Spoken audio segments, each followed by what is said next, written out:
வீடுகளில் விரிசலா நீர்க்கசிவா? உங்கள் கட்டடங்களில் ஏற்படும் அனைத்து பிரச்சனைகளுக்கும் நிரந்தர தீர்வை உத்தரவாதத்துடன் தருகிறது பில்டிங் டாக்டர். மிக்ஜாம் புயலின் போது பொழிந்த கனமழை வெள்ளத்தால் கடலில் கலந்த கச்சா எண்ணெயை பல்வேறு கருவிகள் மற்றும் பயிற்சி பெற்ற தொழிலாளர்கள் மூலம் அகற்றியதாக சிபிசிஎல் தெரிவித்துள்ளது.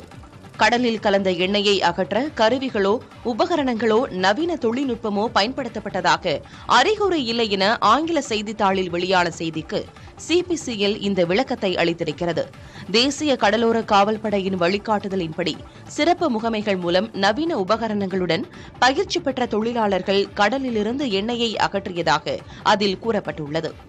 தினமும் தலா 4 நபர்கள் வீதம் 110 படகுகள் மூலமாக தூய்மை பணி மேற்கொள்ளப்பட்டதாகவும் அவர்களுக்கு கையுறைகள், N95 முகக்கவசங்கள், முழங்கால் வரையிலான ஷூக்கள் போன்ற பாதுகாப்பு கவசங்கள் வழங்கப்பட்டதாகவும் தெரிவிக்கப்பட்டுள்ளது.